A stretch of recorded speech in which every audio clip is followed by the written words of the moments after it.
vimos essa palavra de São Bento,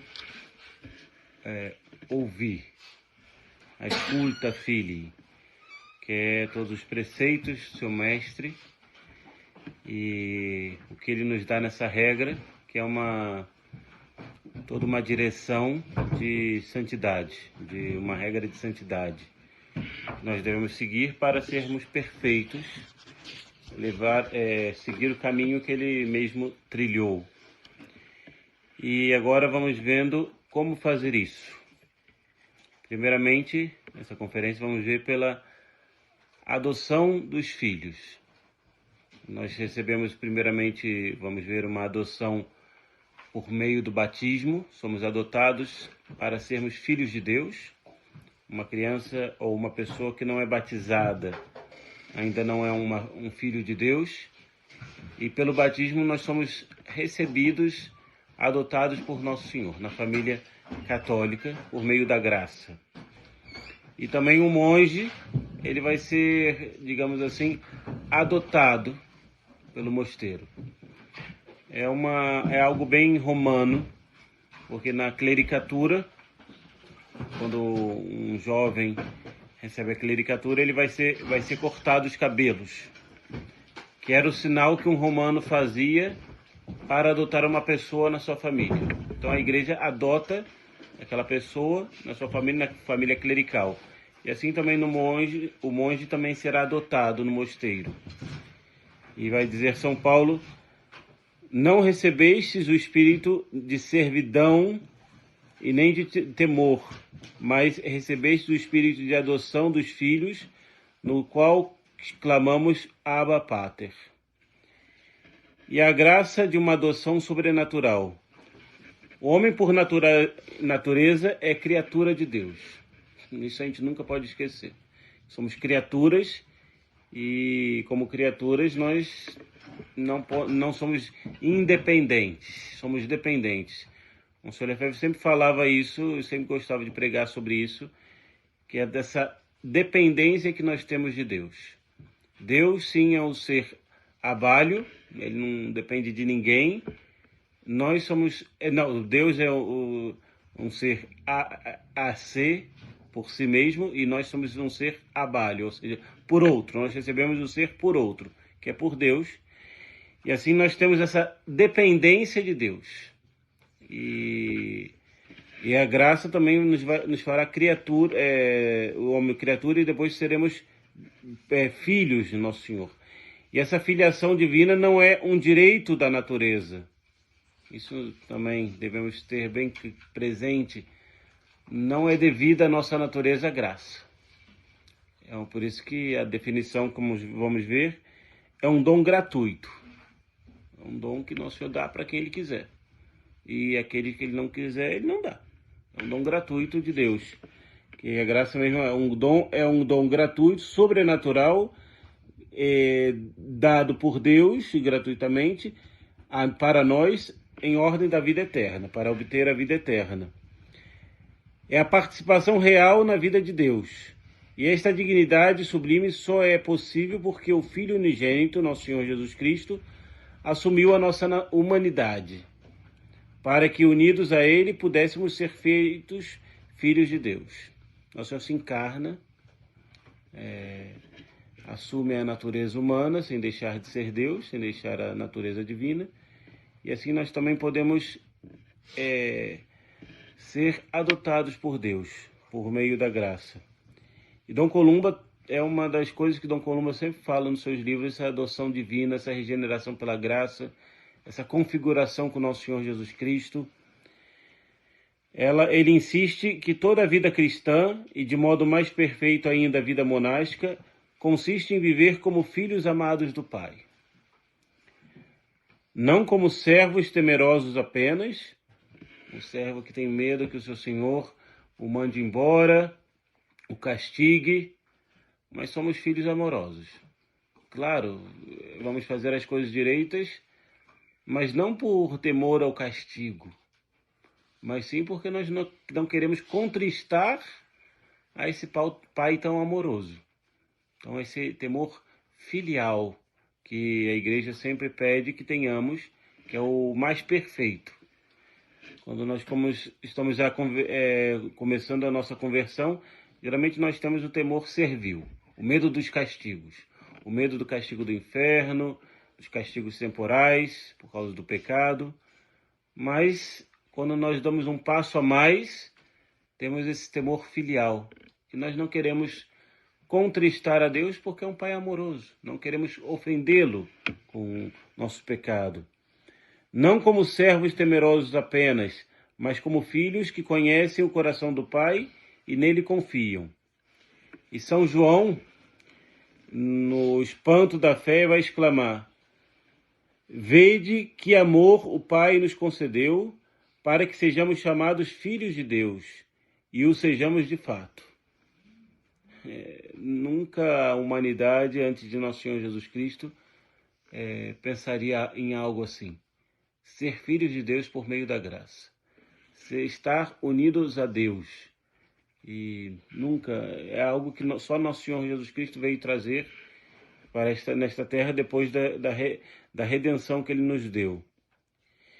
E depois temos a adoção e a vida monástica. São Bento não usa com frequência o termo adoção, mas toda a sua regra respira esta realidade. O monge, ao entrar no mosteiro, principalmente quando é hóspede, é recebido como Cristo, como vai dizer o capítulo 53 da regra. Todo visitante, todo aquele que visita é recebido como Cristo, o próprio Cristo. Isso significa que sua nova vida, não é apenas mudança de estado exterior. Tiro minhas roupas seculares e coloco um hábito. Não, mas é um renascer espiritual.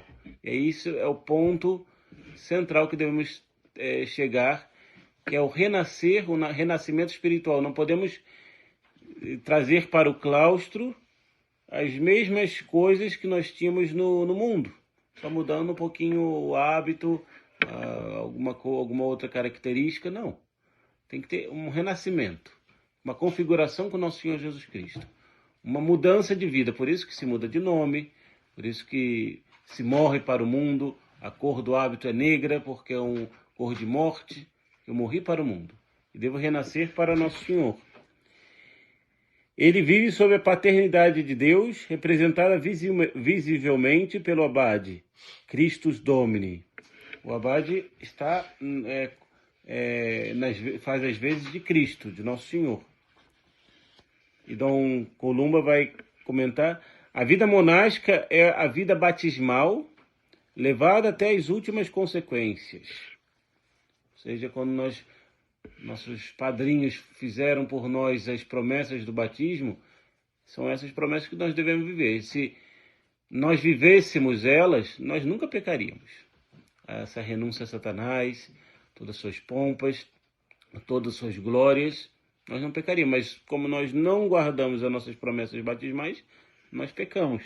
E a vida monástica vai levar isso até a última consequência, que é o afastamento do mundo, se afastar do mundo. Aqui estamos bem afastados, bem longe do mundo. Geralmente os mosteiros beneditinos eram nas montanhas. Se a gente vai a Montserrat, é inacessível no lugar. Não sei como chegavam antigamente. É uma consagração total ao Pai, estar totalmente devotos de Nosso Senhor, ao Pai, esse Pai amoroso. Eu não quero conquistá-lo. Uma união profunda com Cristo, que é nosso irmão, e pela obediência e pela caridade perfeita. Essa obediência que Nosso Senhor praticou perfeitamente na sua vida, nos deu o exemplo. Ele sempre obedecia ao Pai. E a caridade. E a principal caridade, o principal ato de caridade que ele fez foi a redenção, redimir-nos gratuitamente. Não exigiu nada. Ele mesmo deu o seu sangue inteiro por nós. Ninguém ama mais do que aquele que dá a sua vida por aquele que o ama. E assim a obediência monástica não é submissão servil, mas expressão filial. O monge obedece porque ama e porque confia no Pai, que lhe fala através das mediações da regra e dos superiores. Isso é muito importante. Nosso Senhor geralmente não vai falar imediatamente conosco. Ah, eu tive uma aparição, eu tive uma coisa. Pode ser, geralmente pode ser. Mas o modo que Nosso Senhor vai falar-nos é a regra, nossa regra, a regra de São Bento, nossas constituições do mosteiro e pelos superiores. É a voz de Deus. Quando nós estudamos em espiritualidade, como podemos saber qual é a voz de Deus, o mandamento de Deus que Nosso Senhor nos quer? Primeiramente, os nossos superiores, a nossa regra, os mandamentos. E assim nós sabemos o que Nosso Senhor quer de nós. E somos servos ou filhos? Aí devemos distinguir o que é um servo, o que é um filho. O servo vai agir por temor da pena. Se nós vemos hoje nos empregos, muitas pessoas cumprem o horário, cumprem o que devem fazer por temor de não ser mandado embora. É o temor do castigo. Ah, sim, eu vou chegar cedo, eu não queria, mas porque senão eu vou mandá-lo embora, o chefe vai reclamar, vou fazer isso, mas faz de qualquer jeito. Já o filho vai fazer por amor e confiança, porque ama seu pai e confia nele e sabe que isso que ele mandou é algo certo. O servo trabalha como estrangeiro na casa. O empregado vai ao trabalho, mas ele é estrangeiro, não pertence ali. O filho como herdeiro que cuida do que é seu. Isso é muito importante. O filho sabe cuidar. Nós vemos nos empregos por aí, nas empresas, as pessoas não têm nenhum cuidado com nada da empresa. Ah, sim, se estragou, depois ele paga, ele tem dinheiro, que não sei o quê. Então não se tem cuidado. Mas nós devemos ter o cuidado pelas coisas do mosteiro, pelas coisas da casa, porque, digamos assim, é nosso. É nosso. O servo mede esforços. Vou fazer só até aqui. Não, mais do que isso não. Absurdo isso que ele está me exigindo. Já o filho entrega-se sem cálculo. Entrega-se totalmente ao que estão pedindo. E por isso São Paulo recorda: não recebestes o espírito da servidão, mas da adoção. É muito interessante que no Antigo Testamento tinha esse espírito da servidão. Os hebreus faziam por medo do castigo. E era assim que devia ser, porque senão eles não fariam nada. Nosso Senhor castigava. Ah, é? Vocês vão prevaricar? Então vai vir o castigo. E sempre vinha. Aí quando eles voltavam, não, nós pecamos, nós ofendemos, aí Nosso Senhor ajudava. É o espírito da servidão. Mas hoje em dia, com Nosso Senhor Jesus Cristo, já não. Somos os filhos da filial que nós devemos ter. E na vida monástica, se a obediência for vivida apenas como servidão, logo se tornará pesada e insuportável. Mas se for vivida como expressão de amor filial, torna-se fonte de alegria, pois cada ato é um diálogo silencioso com o Pai. Eis-me aqui porque me chamastes, como vai dizer Samuel. E Cristo é o Filho primogênito, nosso modelo. A filiação adotiva só existe porque o Filho eterno se fez nosso irmão. Ele é o modelo, o arquétipo, o primogênito entre muitos irmãos. E o monge, contemplando a Cristo, obediente até a morte, aprende a viver na terra como se já não estivesse, como já se estivesse no céu, pois todo o seu ser é orientado para o Pai. Nossa pátria é o céu. E tudo que nós fazemos aqui é para o céu, para ganhar o céu. Ah, mas eu varrei o claustro, isso, o que adianta? Adianta muito. Se eu faço por amor de Deus, eu vou ganhar o céu com isso. Ganhar o céu. O monge e Dom Marmion vai dizer no Cristo, Vida da Alma, toda a nossa santidade consiste em reproduzir em nós, pela graça, as disposições interiores de Cristo para com o Pai, que é a reverência, a obediência, o amor e a entrega total, que nós devemos ter para com nosso Senhor, o Pai. Porém, tudo isso tem um perigo. Não é tão fácil assim. Se fosse fácil, nós ganharemos o céu já rapidinho. Mas não, Nosso Senhor quer que a gente mereça o céu. Então tem os seus perigos, suas armadilhas. E se o monge perde de vista esta condição filial, corre o risco de reduzir a vida monástica a um conjunto de observâncias externas, secas e sem alma. Isso vai minando a alma. Vai minando a alma do religioso. Quando faz as coisas empurrando com a barriga. As coisas pesadas, se torna tudo pesado. Levantar uma folha do chão, nossa, é a coisa mais pesada do mundo, porque já faz as coisas só materialmente. E aí a gente vai perdendo a nossa seiva interior. É como uma árvore que seca. Vai secando, aí vai ficando seca e daqui a pouco só serve para cortar e queimar, porque já morre. O formalismo sem amor transforma o claustro em deserto árido.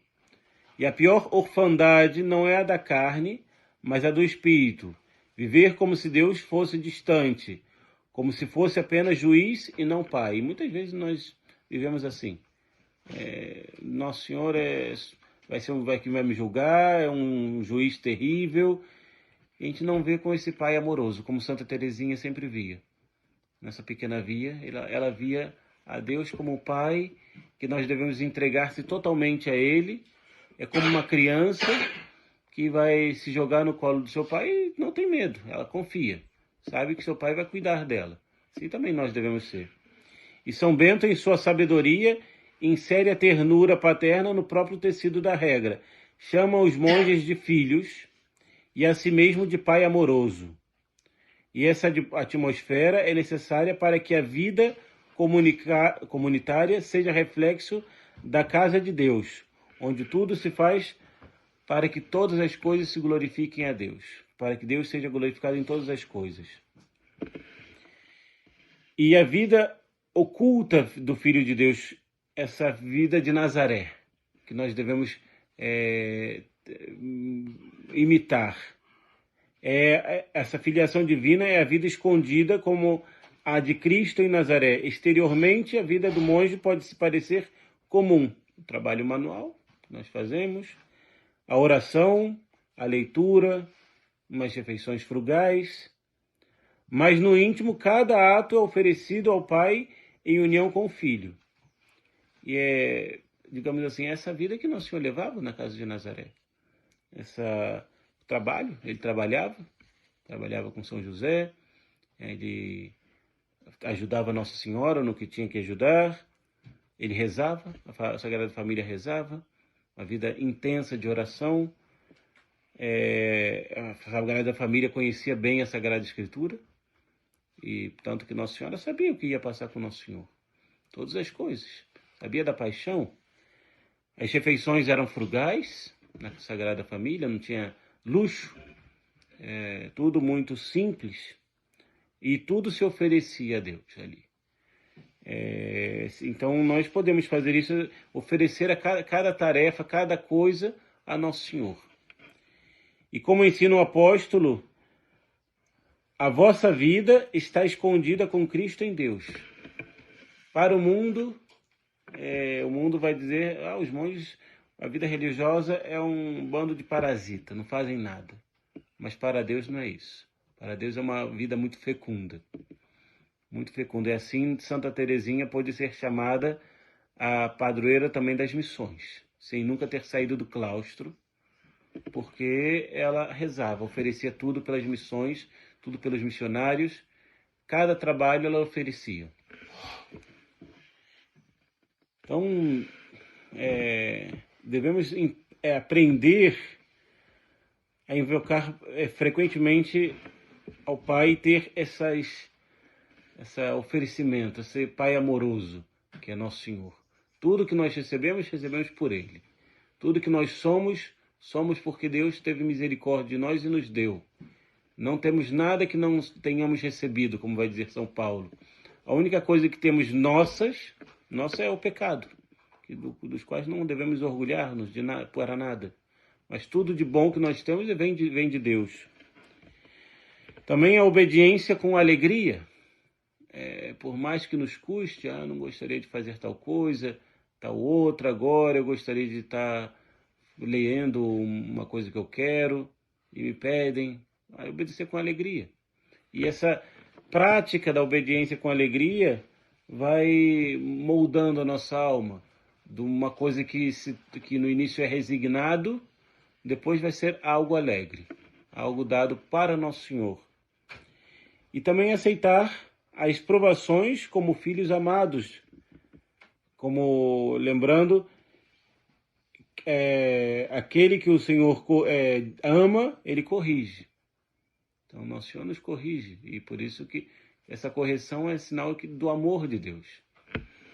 Tinha um Papa que falava: Nosso Senhor, me dê provas, me dê cruzes, porque é sinal que me ama. Se eu não tiver cruzes, é sinal que eu vou ser reprovado. Porque aí Nosso Senhor é justo. Ele vai ser justo com a pessoa, seja nesse mundo ou seja na outra. Se ele sabe que essa pessoa não vai se salvar, ele vai dar muitas coisas neste mundo. Então nós devemos... As cruzes é sinal que Nosso Senhor nos ama e nos quer recompensar na próxima vida, no céu. Então não ter medo delas, mas oferecê-las, e nós podemos oferecê-las por muitas pessoas. Quantas pessoas nos pedem orações e nós... O que eu vou fazer? O que eu vou rezar? Ofereça trabalhos, ofereça essas cruzezinhas, como fazia Jacinta de Fátima, que Padre Garrigou Lagrange falou que foi a alma mais generosa do século XX. Ela oferecia tudo pelos pobres pecadores. Todas as coisas. Queria desagravar o coração de Deus, o coração de Nossa Senhora. Então falava, tal pessoa oferecia uma cruzezinha, uma coisa simples, mas oferecia. Na sua última doença, ela ainda estando em Fátima, a mãe dela trouxe um leite para ela tomar, ela estava doente, e estava Lúcia no quarto, e ela, quando veio o leite, não quero tomar, ela não gostava de leite. Aí Lúcia falou, mas Jacinta, que isso? Ofereça pelos pecadores. Ela falou, é verdade. Aí tomou o leite com alegria, para oferecer para os pobres pecadores. E assim nós podemos fazer em cada ato da nossa vida, oferecer pequenas coisas aos pecadores, e depois no céu vamos saber quantas pessoas se salvou ou que conseguiu converter-se por nossos pequenos sacrifícios. Então vamos ficar por aqui e vamos rezar.